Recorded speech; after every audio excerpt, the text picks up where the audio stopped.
Corazoleño, abribo wogawo. Corazoleño, realiza bo valor. Nanke purba pintabu di trist. Dit gaat echt eigenlijk over personen die van het ene land van het Koninkrijk naar het andere gaan. Dan, hoe komt die Rijkswet tot stand en kunnen na 10 oktober Aruba, Curaçao, Sint Maarten daar iets tegen doen? En wie weet hebben die openbare lichamen, Bonaire, Eustatius en Saba daar nog invloed op. Nou, om even ook met het laatste te beginnen, nee, die hebben daar geen invloed op. Het is telkens door de Raad van State gezegd, het zou heel erg verstandig zijn als die BES-eilanden, zoals ze dan kortheidshalve worden genoemd, wel telkens geconsulteerd worden over wetgeving, maar daar is nooit een procedure voor afgesproken tot de dag van vandaag.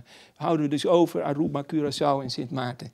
Die kunnen hun bij rijkswetten, die procedure wordt op dat punt niet veranderd, die kunnen hun standpunt duidelijk maken, maar zij kunnen bijvoorbeeld die wet niet wegstemmen. Zij hebben geen recht om het wetsvoorstel te wijzigen, want het is de Tweede Kamer die daarover beslist. Maar daar kunnen wel vertegenwoordigers uit de Antilliaanse parlement. Ik ga eventjes van de 10-10-10 situatie uit. Dus van de staten van Aruba, Curaçao en Sint Maarten. Die hebben spreekrecht in de Tweede Kamer. En die kunnen zelfs ook bezwaar maken. En als dan de wet niet met 3/5 wordt aangenomen, dan moet die nog een tweede keer in stemming worden gebracht. Nee, ik zeg het ietsje versimpeld, maar ze kunnen die wet gewoon niet tegenhouden. Het is wel zo dat de gevolmachtigde ministers in de Rijksministerraad heel moeilijk kunnen doen. Daar kunnen ze heel moeilijk doen en zich daar helemaal tegen verzetten. En dat leidt ertoe dat op een gegeven moment er een soort geschil binnen de Rijksministerraad een soort geschillenprocedure is. Maar waar altijd de Nederlandse ministers 1 stem meer hebben, per saldo. Als ik dit zo zeg, dan trap ik op de lange tenen van de minister-president. Want die reken ik dan tot de Nederlandse ministers. Terwijl sommigen zeggen van ja, maar die moet je rekenen als de voorzitter van de Rijksministerraad. En is dus niet daar als Nederlander. Dat vind ik onzin, want dat was Balkenende. Dat was voorheen Kok bijvoorbeeld op een gegeven moment toen het ging over rijst en suiker. En je hebt gewoon een Makamba meer aan tafel dan Antillianen. En het is zo. Je spreekt net als Helmut Wiels nu. Ja, dat klopt. Maar het is gewoon de werkelijkheid. Een wetsvoorstel, dat wordt door de Tweede Kamer gemaakt. Ja. Waar is de echte invloed daar in die Rijksministerraad? Maar helemaal tegenhouden kunnen ze niet. Waarom is dat wetsvoorstel nooit ingediend?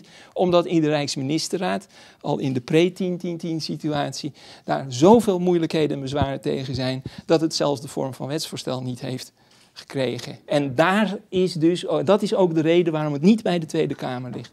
Maar ik ben er niet zo zeker van dat het van tafel is. Het is niet van tafel. Artikel 53 of 54 van de slotverklaring die recht voor 1 keer per jaar, minimaal 1 keer per jaar samen te komen, kan niet leiden tot verandering. Ja, kijk, waarom is het geen wetsvoorstel geworden, hoewel het al 2,5 jaar bestaat, dat voorontwerp? Dat is omdat de bezwaren van de Antilliaanse kant zeer groot zijn tegen die regeling. En dat gebeurt dus in de Rijksministerraad, in de Raad van State van het Koninkrijk. En dat komt door maatschappelijke signalen en politieke signalen die in Den Haag natuurlijk wel opgevangen worden vanuit de Antillen. Ja. En die moeten dus ook met kracht worden voortgezet als je er tegen zou zijn. En ik denk dat de meeste Antillianen hier tegen zijn. Brengt me op het punt van, wat is dat dan, een Antilliaan? Moeten we dat willen, Caribische? Die wet die spreekt gewoon voor Nederlanders. Die wet spreekt van Nederland. Maar ik heb gezegd, er is een beeldvorming over Caribische Nederlanders en Europese Nederlanders. Makamba's, dat is een woord wat in Nederland niet bestaat, maar wel op de Antillen van een bepaald type Nederlander. En dat weten de meeste Hollanders niet. Ja, het is wel in die relatie van Makamba's versus Caribische Nederlanden dat je eigenlijk zo'n soort wetsvoorstel moet begrijpen. Dat is waarom ik daarover sprak. Maar die term wordt uiteraard niet gebruikt. Die worden uiteraard niet gebruikt. En dat daar hele rare dingen in zitten, dat afhankelijk van ouderschap en waar je toevallig geboren bent, ja, dat is zo. En ook waar je toevallig gewoond heeft. Zo mag Haïma Saleh, geloof ik, wel hier voor de Tweede Kamerverkiezingen meedoen, maar zijn vrouw niet. Omdat hij niet 10 jaar hier gewoond heeft, maar wel 9,5. En dit soort rare dingen hebben we. Dat heb je altijd trouwens met dit soort termijnen. De een haalt het wel, de ander haalt het niet. En als je daar een recht aan ontleent, dan is dat betrekkelijk willekeurig. En dat is soms ook heel erg sneu, bijna niet meer te verklaren en arbitrair.